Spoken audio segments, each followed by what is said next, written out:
설교에 앞서 제가 책을 한 권 소개하고 싶습니다.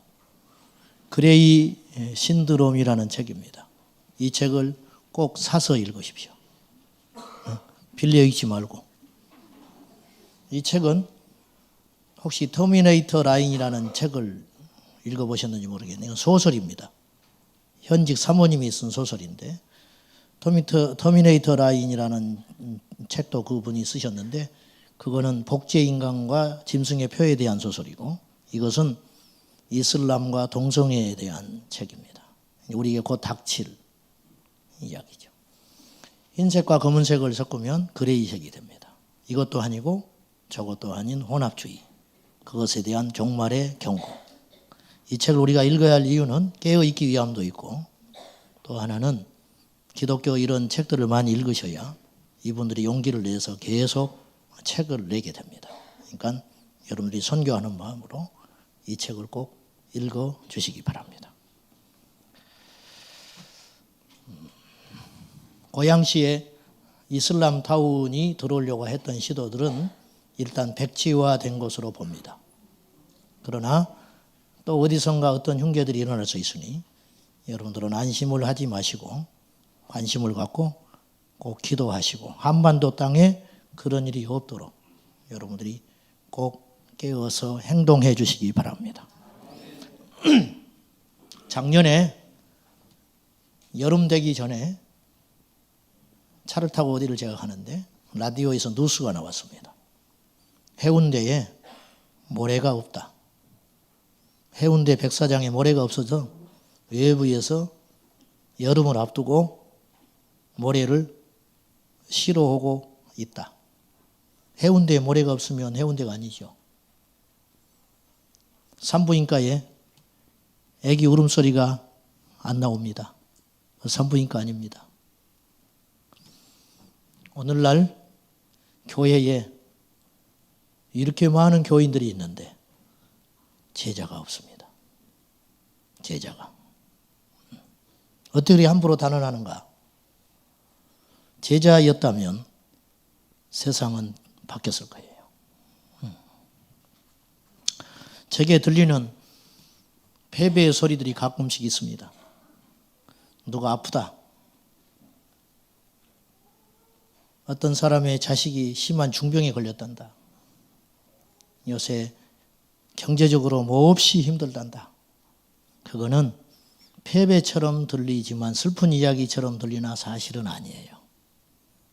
그보다 더 근본적인 패배의 소리가 제 귀에 들려옵니다. 회의를 하다가 다퉜다는 둥. 남 험담을 하고 다닌다는 둥. 이게 진정한 실패의 소리입니다. 우리 교회 오신 지 얼마 안 된 분이나 혹은 외부에서 예배를 드리기 위해서 방문한 분들이 한 번씩 저한테 가슴에 대못을 박아버리고 이야기를 하고 하는 수가 있는데 무슨 말을 하고 하느냐. 목사님, 어떻게 그렇게 강한 메시지를 전하시는데 성도들은 안 변합니까? 제가 죽을 것 같아요. 부끄러웠어. 제 이야기를 자랑이라고 들어도 좋고 교만하다고 속으로 여기셔도 상관없습니다. 제 설교를 듣고 20년 만에 교회를 찾아나가서 울었다는 사람들이 많이 있습니다. 제 설교를 듣고 밤새껏 가슴을 치고 회개했다는 사람들이 저한테 연락을 해옵니다. 설교를 듣고 아버지를 용서하고 전화해서 울었다는 소리도 들려옵니다. 미국에서 자기 앞마당에 텐트를 쳐놓고 새벽 3시면 일어나서 기도하는 그 기도가 회복이 됐다는 분도 있습니다. 어제도 통곡했다는 사람이 어떤 분이 전화를 했어요. 그런데 정작 우리 교회는 어떤가? 제가 때로 강하게 설교합니다. 오늘도 강한 주제인데 때로 함부로 대하고 무례하다고 여기실 만큼 여러분들이 마음에 상처를 입을 만큼 직접적인 설교도 제가 할 때가 있습니다. 그렇게 하게 되는 배경은 다른 것이 없습니다. 제가 잘났다든지 그래도 된다는 믿음 때문도 아니고 그래야 교회가 부흥이 된다는 생각은 더더욱 아닙니다. 그 이유는 첫째, 여러분도 있겠지만 저에게 예수님이 계시기 때문에 그렇습니다. 저는 천국과 지옥을 보았고 믿기 때문에 여러분은 절대 지옥에 가서는 안 되는 사람이니까. 세상 사람은 모르겠어요. 어떻게 할 능력이 없으니까 저는. 그러나 일단 우리 교회에 오신 여러분들을 절대로 놓쳐서는 안 되기 때문에 제가 천국과 지옥을 믿는 사람이기 때문에 제가 강하게 설교합니다. 그리고 제가 전하는 복음에 대한 확신, 그것이 있기 때문에 제가 힘주어 설교합니다. 오늘날 교회 안에 제자가 있는가? 오늘 말씀은, 본문의 말씀은 잘 아는 내용이니까 제가 설명을 더 하지는 않겠습니다. 17절 말씀을 다시 한번 보십시다. 자, 시작. 예수를 배웠고 경배하나 아직도 의심하는 사람들이 있더라. 의심할 수 있어요, 사람이. 안 믿어지는 거면 의심해야지. 믿음이 떨어지기도 합니다. 기도 많이 하고도 어이없는 행동을 하기도 합니다. 그런데 오늘 본문의 제자들은 그렇게 하면 안 되는 시점에 있어요. 왠지 아세요? 부활하신 주님을 눈으로 보았기 때문에. 예수님이 골고다 십자가에서 죽으신 것은 그 당시 유대 사회에 확실한 사실이었어요. 왜냐? 목격자가 한둘이 아니었습니다. 예수님이 돌무덤에 묻히는 걸 보았고 봉인된 것도 보았고 로마 군인들이 지키는 것도 봤습니다. 예수님은 기절한 게 아니고 완전히 숨통이 끊어져서 운명하셨습니다. 근데 그분이 다시 살아나셨어요. 그리고 제자들에게 나타나셔서 말씀하셨고 보여주셨고 심지어는 같이 음식도 나누어 드셨습니다. 그러니까 예수님을 의심해서는 안 된다고 말이에요. 근데 오늘 말씀해 보니까 그럼에도 불구하고 성령 받기 전에 이 제자들은 예수님을 아직도 오히려 의심하는 자도 있었다. 긴가민가 그렇게 의심하는 사람이 있었다. 그 말이에요. 교회를 그렇게 오래 다녔는데도 불구하고 아직도 하나님을 믿지 않습니다. 아직도 천국 지옥을 믿지 않습니다. 아직도 자기 성질머리 하나도 바꾸지 못하고 여전히 독선적이고 이기적이고 끼리끼리만 지냅니다. 저 어릴 때 촌에서 살 때 구정물, 어머니가 구정물 모아서 한꺼번에 버리려고 혹은 돼지 주려고 모아놓지요. 시간 지나면 바닥에 찌꺼기 가라앉고 위에는 깨끗한 물이 뜹니다. 겉으로 깨끗해요. 근데 물 부으면 또다시 흐트러집니다. 우리가 꼭 그런 것 같아요. 저희 모친 동상으로 고생 많이 하셨거든요. 찬물에 손 많이 담그셔서. 춘삼월 돼서 봄바람 불면요. 거짓말처럼 불긋불긋하게 올라왔던 동상 흔적이 싹 사라져 버려요. 날씨 따뜻해지면. 하나도 없어져 버려요. 11월 말쯤 찬바람 불기 시작하면 어디서 나타났는지 불긋불긋하게 동상 피어오릅니다. 그리고 겨울에 고생하세요. 우리가 이 자리에 와 있는 이 모습이 전부가 아닙니다. 저 역시도 마찬가지. 진짜 우리 모습은 세상에서 그리고 이에 득실이 갈릴 때 돈 앞에 우리 자존심 상한 소리 들을 때 그때 예수의 제자는 진가를 발휘하는 것인데 과연 우리는 어떤가 하는 것이죠. 달라이 라마가 미국에 가면 맨하탄 시티에 갔을 때 수십만의 인파가 모여들었습니다. 그의 제자가 되겠다고 1년만 배우겠다고 그러면 소원이 없겠다는 사람이 줄 서 있습니다. 달라이 라마와 함께 식탁을 한다면 수십억도 드리겠다는 사람도 줄 서 있습니다.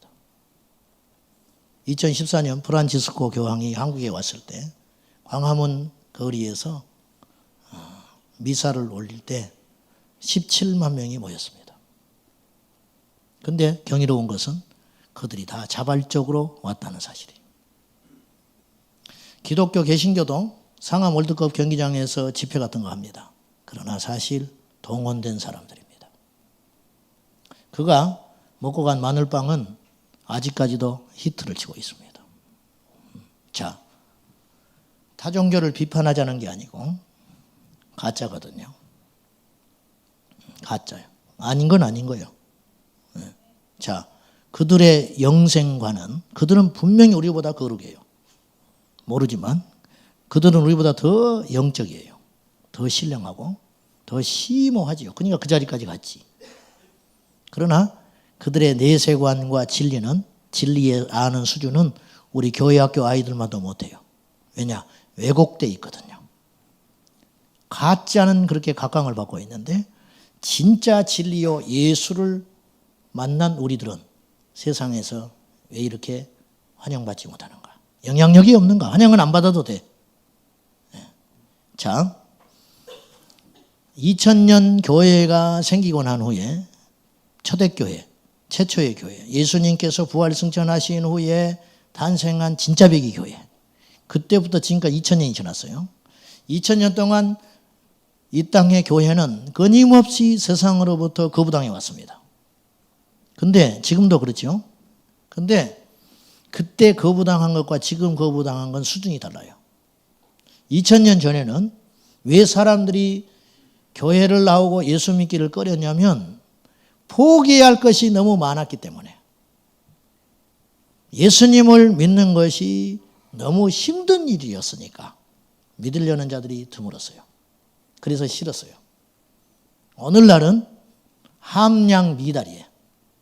교회가 함량 미달이라 우습게 보이니까 교회를 안 나오는 거예요.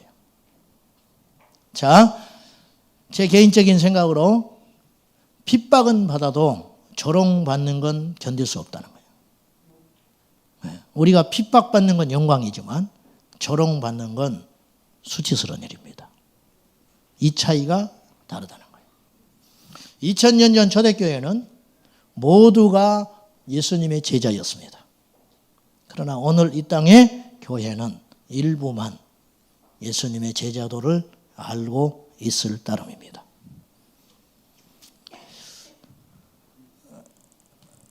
초대교회, 즉 예수님 부활 승천하신 후에 탄생한 가장 오염되지 않고 교회다웠다고 할 수 있는 그 공동체는 오늘 현대교회와 당연히 차이가 있죠. 그때는 이렇게 예배 안 드렸을 거예요. 찬양대도 없었을 겁니다. 예배 1시간이 끝나지 않았을 거예요. 그들은 예배당도 없었을 것이고 번듯한 신학교도 없었을 것입니다. 이런 하드웨어적인 차이는 당연히 있는 거예요. 앞으로 수십 년 후에 교회는 또 달라질 거예요. 그러나 본질적인 차이가 있다. 무슨 차이가 있는가? 그들에게는 예수가 있었고 오늘 우리에게는 예수가 있는가? 2000년 전 초대교회는 교회에 나가서 예수를 봤어요. 예수 그리스도를 만났는데 오늘날 교회는 예수를 보여주지 못하고 예수를 가르치고만 있다. 이 차이가 큰 차이라는 거예요. 이 차이가. 그래서 능력이 없는 겁니다. 여러분 묻겠습니다. 하나님이 여러분을 아시나요? 여러분이 하나님을 아는 것처럼 하나님이 여러분을 아십니까? 예수님 비유에 모른다는 말이 나와요. 예복을 입지 않고 온 자들, 잔치에 참여했으나 나는 너희를 모른다 하는 자들. 네이븐 힐 목사님은 소원이 있는데 그것은 뭐냐? 사단 마귀가 가장 두려워하고 알고 있는 10명 중에 들어가는 게 이분 소원이라고 그랬어요. 사탄이 알아보는 사람. 자, 무슨 말이냐? 귀신 들린 자가 스게와의 제사장 7 아들을 보고 예수도 안다 내가 바울도 안다. 근데 너희들은 누구냐? 몰라봐 버렸어요. 무시해버리는 거예요. 무시하는 거예요. 오죽하면 마귀가 무시해버리냐 이거예요.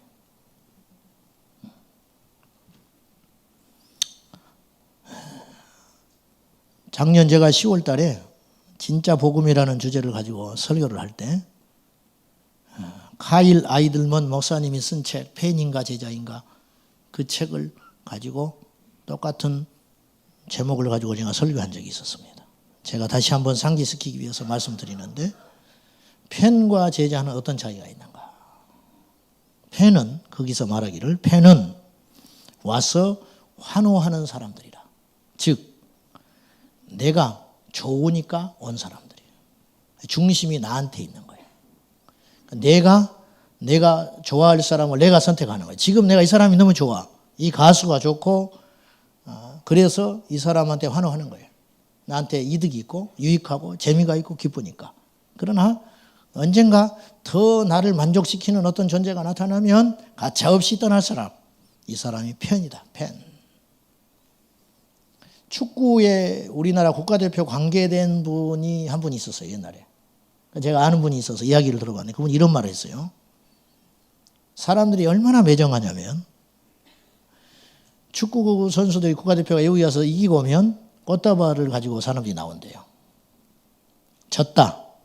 특히 일본 이런 데서 지고 왔다. 그럼 공항에 썩은 김치를 와서 던진다는 거예요. 그렇게 매정합니다. 그렇게 이야기해요. 제가 예전에 올림픽이 열리던 해에 공항에 누구를 마중 나간 적이 있었어요. 거기서 내가 히딩크를 봤어요. 키가 큰 거구예요. 상당히 컸어요. 그때 선수들하고 쓸쓸하게 공항에 김포공항에 도착해가지고 빠져나갔어요. 누구도 히딩크한테 사인을 요구하지 않았어요. 왜냐?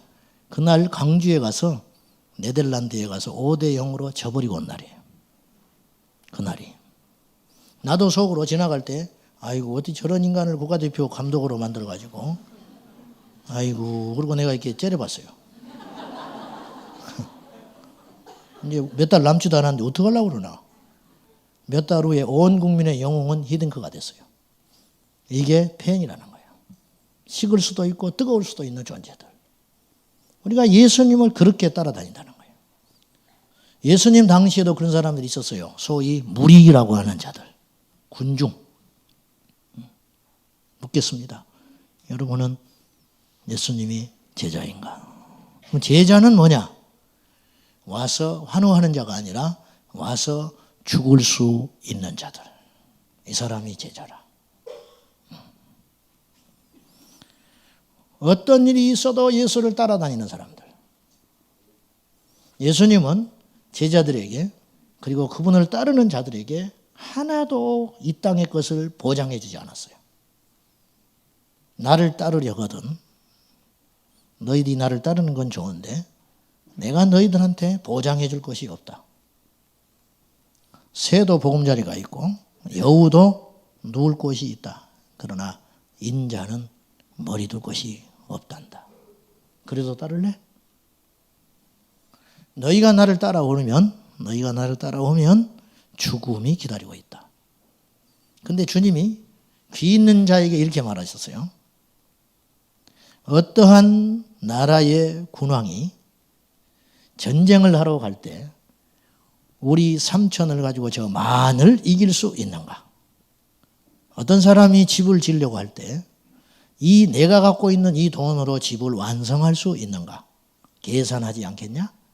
이길 수 없다면 빨리 사람을 보내서 화친을 맺는 것이 지혜로운 것이다.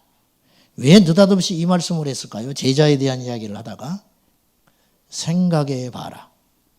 무엇이 남는지. 여러분, 예수님을 위해서 죽는 것은 어리석은 게 아닙니다. 예수님을 위해서 모든 걸 버리고 포기하고 떠나는 삶은 어리석은 삶이 아니고 광신도가 아니고 미친 게 아니고 속은 게 아니고 정말로 하나님의 나라에 눈이 떠진 사람들이라는 거예요. 그 사람이 제자다.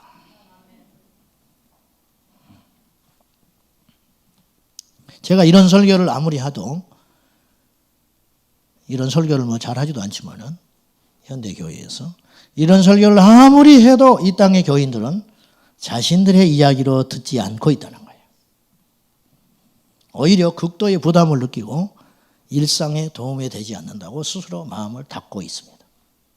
저는 여러분이 듣기에 좋을 만한 설교의 주제가 무엇인지 제가 압니다. 그러나 저는 하지 않습니다.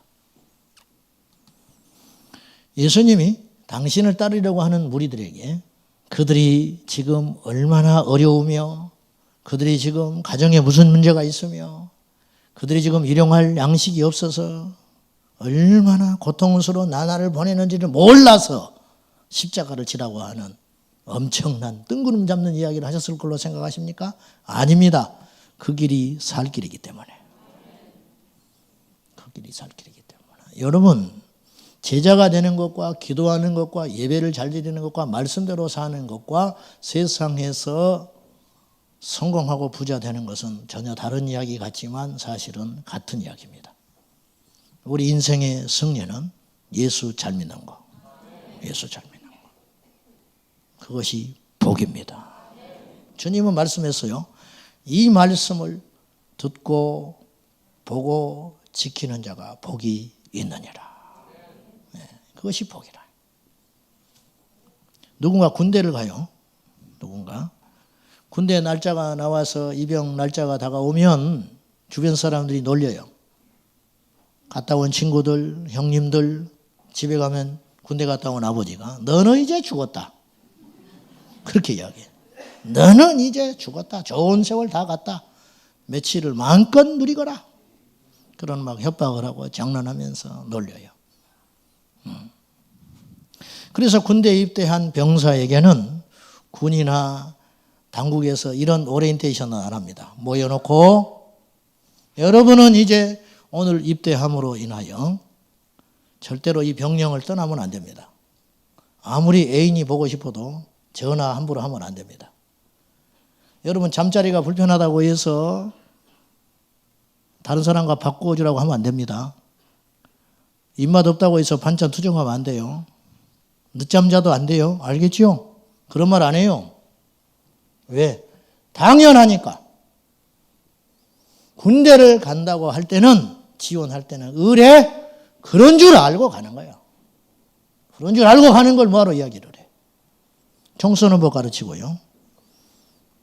군복 입는 법 가르치고요. 관물 제대로 정리하는 거 가르치지 다른 거 이야기 안 한다. 적에 대해서 가르치고.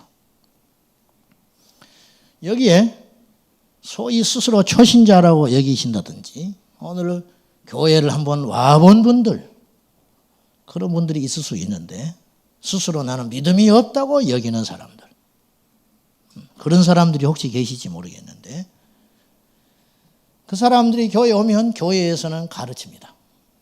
주일 성수를 잘해야 되고 술 담배 안 해야 되고 제사 절 안 해야 하고 그런 이야기 그런 훈련을 10년째 받는 사람들이 있어. 이 교회 가서 받고 저 교회에서 받고 요리 가서 받고 저기 가서 받고. 교회는 계속 그것만 가르치고 있는 거예요. 왜 가르치느냐? 안 고쳐지니까. 10년째 교회에서 전화해. 주일날 빠지면. 어디 가셨나요? 성질날 전화 안 받아버려. 좀 놔둬라 말이야. 자유롭게. 내가 알아서 할 테니까. 여러분 교회에서 전화 받는 걸 수치스럽게 생각해야 돼요. 히브리서 기자는 답답해서 이렇게 말을 했어요. 너희가 장성하여 단단한 음식을 먹어야 하는데 어찌하여 아직도 젖이나 먹고 있느냐. 어린아이로 대하는 건 수치스러운 일이라. 여러분 교회의 문턱을 넘어서 예수를 믿고 예수님을 나의 구주로 고백했다면은 세상을 끊으라. 그런 말은 들을 필요가 없는 소리라. 우리가 이제는 더 수준 높은 자리로 나가야 되는 거예요. 예수님의 제자들이 성령 받고 뒤집어져 가지고 진짜 제자 되기 전에 최후의 일주일 동안도 마지막 예수님 십자가에 못 박기 직전까지 싸웠어요. 길거리에서 크게 싸웠어요. 길거리에서 다툰지라. 노상에서. 뭐 때문에 싸웠냐? 대단한 걸 싸운 거 아니에요. 야, 이제 우리 세상 온다. 예수님 하는 거 봐라. 로마에서 우리 유대민족 금세 해방시킨다. 야, 지난번에 오병이어 기적 베푸는 거 봤지? 나사로 살리는 거 봤지? 야, 이거 뭐 우리 세상 온다. 나는 영의정 할 거야. 근데 옆에 있는 놈이 째려봐. 영의정? 내가 너보다 더 일찍 왔는데? 어제 저녁에 나를 그윽히 바라보시던 그 예수님의 눈길 몰라? 그래서 자기 어머니까지 동원해가지고 자의정, 우의정 해달라고 청탁했어요. 그리고 아무 일이 없었던 것처럼 예수님 앞에 씩 웃고 나타났어요. 예수님 아셨죠? 예수님 말씀했어요. 세상 사람들은 큰 자가 높음을 받는다. 낮은 자가 큰 자를 섬긴다. 그런데 하나님의 나라, 하나님의 왕국의 질서는 그렇지 않다. 높은 자가 낮은 자를 섬겨야 하느니라. 이해가 안 가는 거예요. 이게 예수 그리스도의 제자라. 그런 말이에요. 저 북녘 땅 수십 킬로의 북쪽에 올라가면 지하 교회인들이 있습니다. 북한의 지하 교회. 한 40만 정도가 있다고 해요. 묻겠습니다. 그들이 눈에 공포에 잔뜩 질려가지고 두리번거리면서 예배 처소에 찾아 나왔어요. 그 한 번의 예배는 자기 전부를 거는 거예요. 그 사람을 세례를 주기 직전에 이제부터 당신은 술, 담배 끊어야 합니다. 이제부터 당신은 제사 차리면 안 돼요. 교회 와서 괜히 누구하고 투닥거리면 안 돼요. 고집대로 믿으면 안 됩니다. 예? 그리고 주의 성수 잘해야 돼요. 알겠죠? 이런 소리 안 해요. 할 필요 없어요. 그 자리에 온 것은 다 버렸다는 거예요. 제 욕심인지 모르겠어요. 여러분은 일반 세상 사람보다 착합니다. 여러분 일반 세상 사람보다 알뜰합니다. 여러분 일반 사람보다 훨씬 효자들입니다. 정직합니다. 도덕적입니다. 제가 압니다. 예수를 안 믿었으면 우리는 더 형편없이 저부터 살 사람이기 때문에.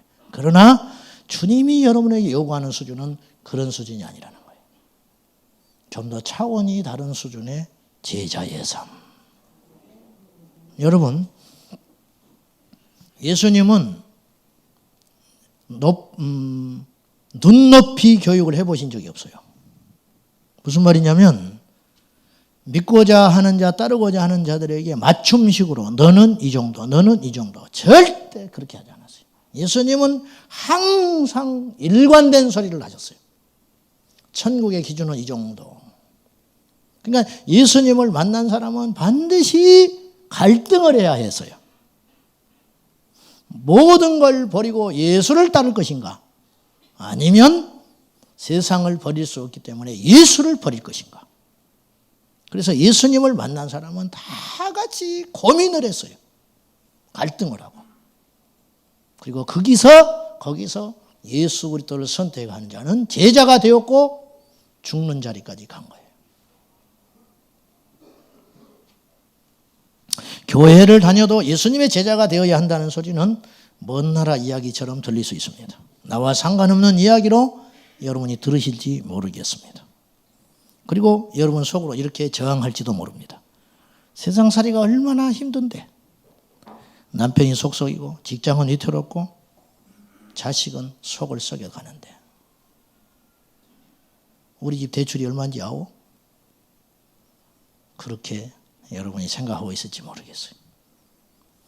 2000년 당시에 예수님은 그들의 삶의 일상을 몰라서 좁은 문으로 가거라, 섬기거라, 원수를 사랑하거라, 오른밤 치고도 왼밤 돌려대거라. 예수님이 과연 여러분의 필요를 몰라서 그렇게 뜬구름 잡는 이야기를 하셨다고 생각하십니까? 그렇지 않다는. 그것이 본질이다. 그것이 본질이다. 애초에 그들과 우리는 목적이 달랐어요. 예수님을 찾는 목적이 다른 거예요.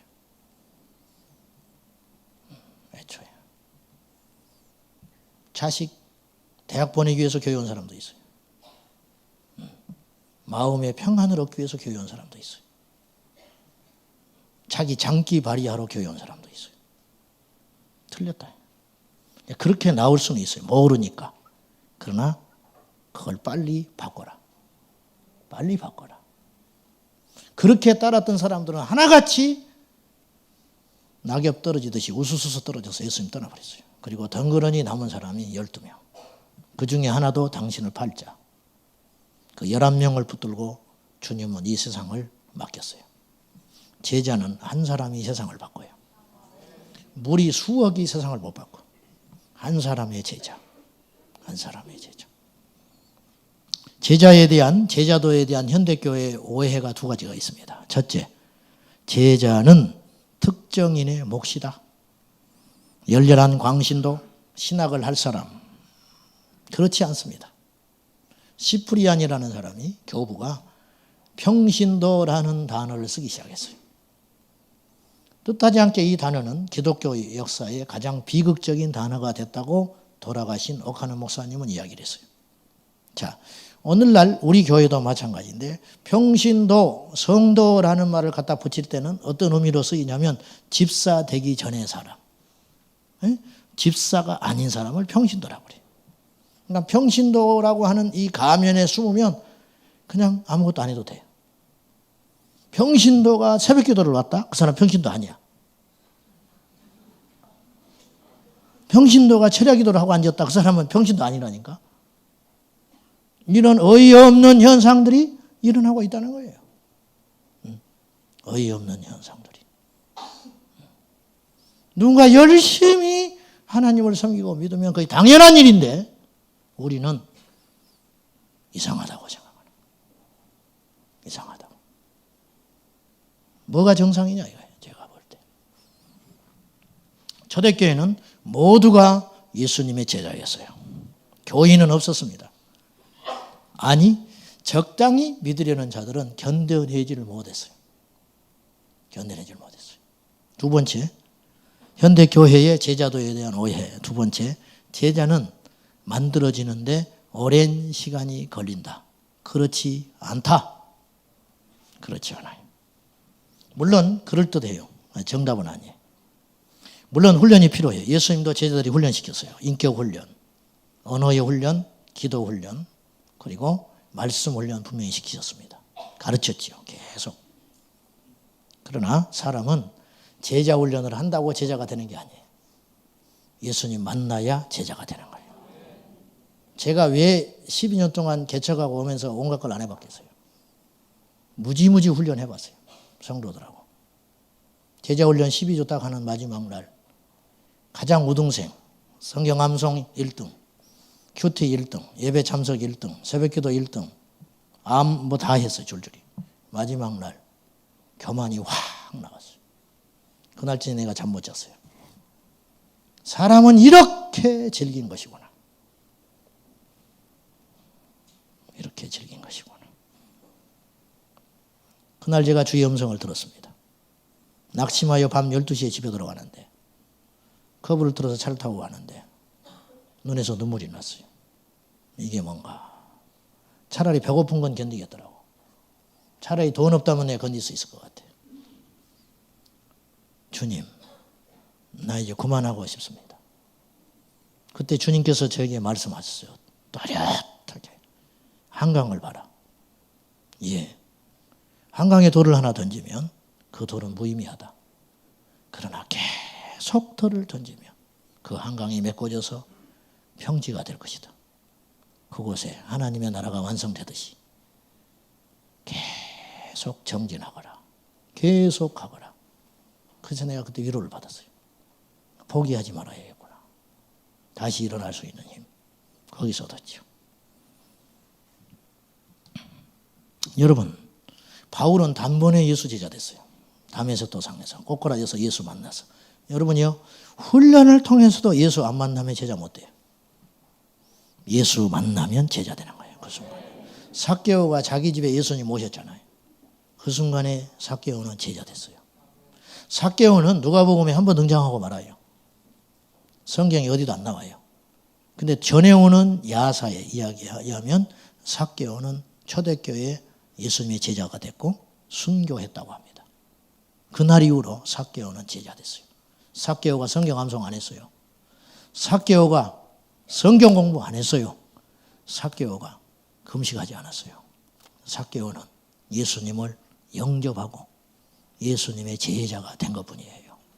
즉 예수님이 하란 대로 살겠다. 예수님이 살았던 모습대로 내가 살아내리라. 그것이 제자라. 그것이. 다른 거 몰라도 상관없다니까요.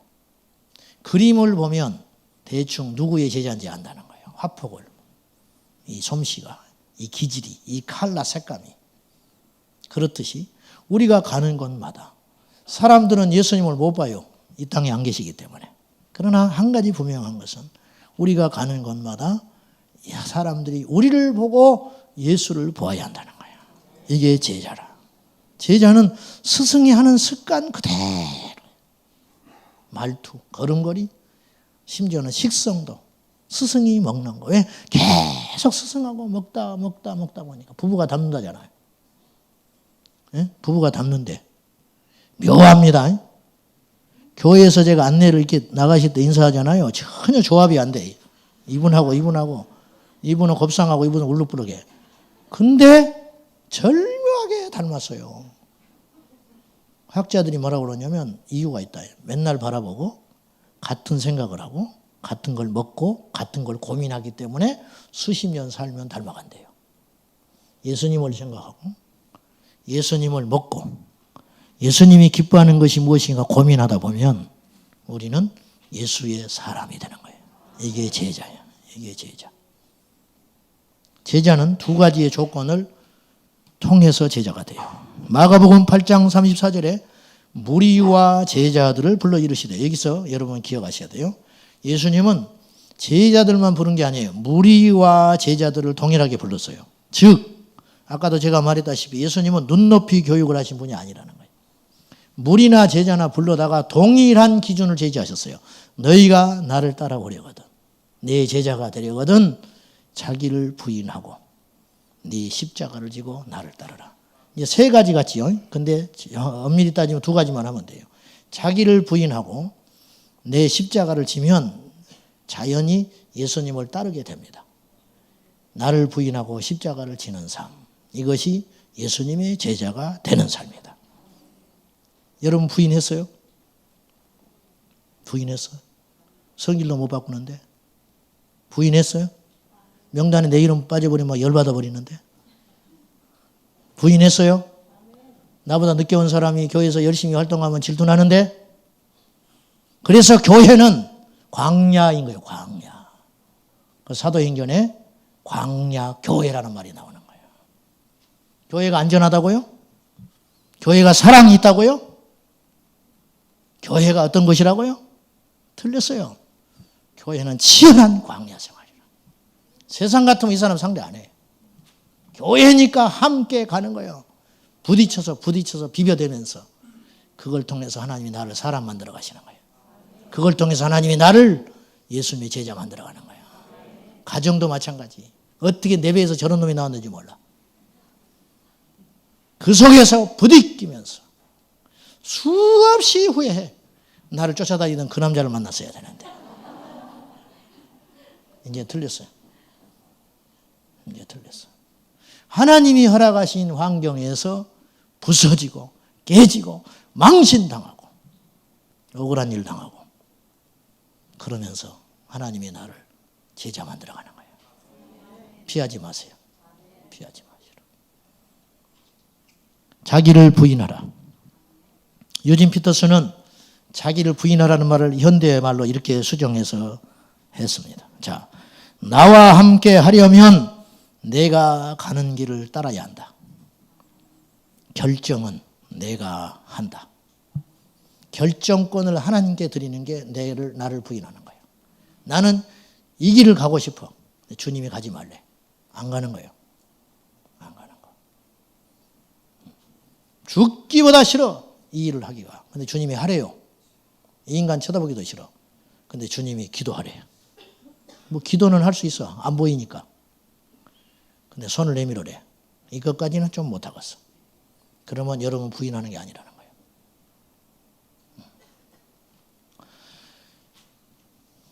어떤 아이가 초등학교 다니는데 왕따를 당해요. 왕따. 어느 날 심하게 왕따를 당해가지고 옷이 다 찢겨서 들어왔어요.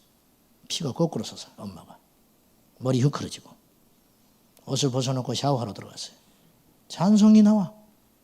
샤워하면서 찬송을 해. 이 바보 같은 놈아. 너 언제까지 이렇게 당할래? 너는 뭐 했냐? 이렇게 하도록. 나도 했어. 그래? 뭐 했는데? 용서했지.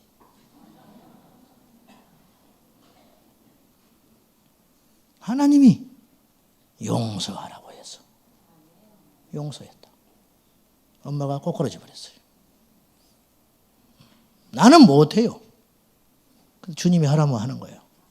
그게 제자예요. 그게 제자라. 타고난 기질이 나는 안 돼. 그것이 안 돼. 성격이 안 되는 사람이라. 이 말에 내가 속지 말라고 그랬어요. 사람은 안 변한다. 변할 수 있어요. 성질대로 예수 믿는다. 그건 아주 사탄의 소리예요. 성질대로 예수 믿는 게 믿으면 지옥 가요. 말씀대로 믿어야 천국 가요. 성질대로 예수 믿어? 말도 안 되는 소리 하고 있어. 아니에요. 무슨 말인지 이해는 하지만 그건 틀린 소리예요.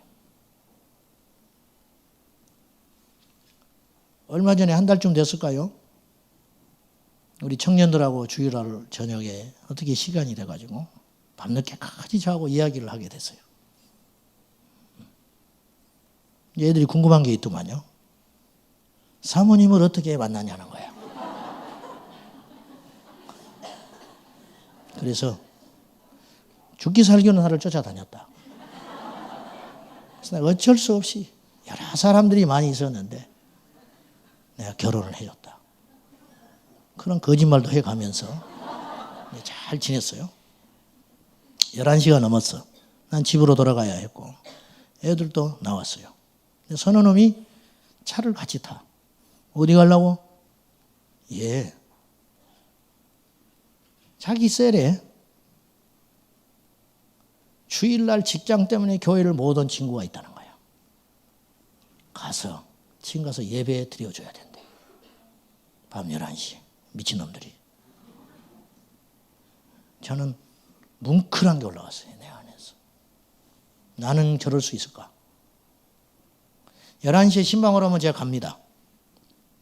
왜? 그 사람 마음을 얻어야 되니까. 그래야 교회 붙들어 놓고 그래야 천국 가니까. 걔들은 안 그래도 돼. 근데 간다는 거예요. 만들어 가는구나. 저들이 변해가고 있구나. 제가 아주 해피한 밤을 지냈죠. 우리 교회는 달라야 돼요. 모든 교회는 달라야 하지만 예수님의 제자가 모인 교회가 되어야 합니다. 질투하지 마시오. 거짓말하지 마시오. 자랑하지 마시오. 높임 받으려고 하지 마시고 폼 잡으려고 하지 말고 안다고 다 아는 체 하지 말고 연약한 자를 무시하지 말고 행세하지 말고 주님의 십자가 앞에서 죽으십시오. 죽어라. 우리는 기절은 잘해. 부흥회 끝나면 기절해. 금요 성령 집회 때 울고 기도하면 잠깐 기절해. 성경 한 번 읽고 나면 기절해. 근데 또 여지없이 살아나요. 부활의 영이 있어서 그런지 살아나. 계자가 아니다. 그래서 바울은 죽노라. 날마다 죽노라. 어제 죽은 것 같고 오늘은 못 사는 거야. 어제 죽은 건 어제로 끝나는 거야. 바울은 날마다 죽었다. 날마다, 날마다, 날마다. 그래서 천성문회까지 가서 승리의 용사가 된 거예요. 사랑하는 여러분, 하나님이 나를 버리시지 않고 사랑하셨다는 가장 확실한 증거. 방언을 하는 것도 아니고 부자 된 것도 아니고 내 손을 통해 신기한 능력이 나가는 것도 아니고 하나님이 나를 포기하지 않고 붙들고 있다는 가장 강력한 증거. 하나님이 나를 간섭하시사 말씀의 사람으로 빚어가는 것. 그것이 하나님이 나를 사랑하는 증거라. 그래서 예배당에 오면 괴로워야 하고 말씀을 들으면 찢어져야 하고 옷을 찢는 게 아니고 심정을 찢는 그것이 복임을 기 있는 자는 깨달으시기를 바랍니다. 연단을 피하지 말고 우리를 제자로 만들어 가시는 그 주님을 찬송합니다. 기도하겠습니다. 하나님, 교인은 많은데 목사는 많은데 집사는 많은데 자기를 부인하고 십자가를 지고 날마다 예수 따라가는 제자는 없습니다. 주님, 흉악한 죄인의 개수 같은 저를 세우사 이 어리고 무식하고 못난 걸 세우시사 막중한 영혼을 맡기셨는데 저는 감당할 수 없습니다. 성령이여 우리 교회를 뒤집어 주십시오. 우리 교인들을 흔들어 주십시오. 우리 성도들을 세상의 이치와 방법이 아닌 하나님의 말씀으로 살아갈 수 있도록 간섭해 주시옵소서. 제자 되게 하여 주시옵소서. 예수님의 이름으로 기도하옵나이다. 아멘.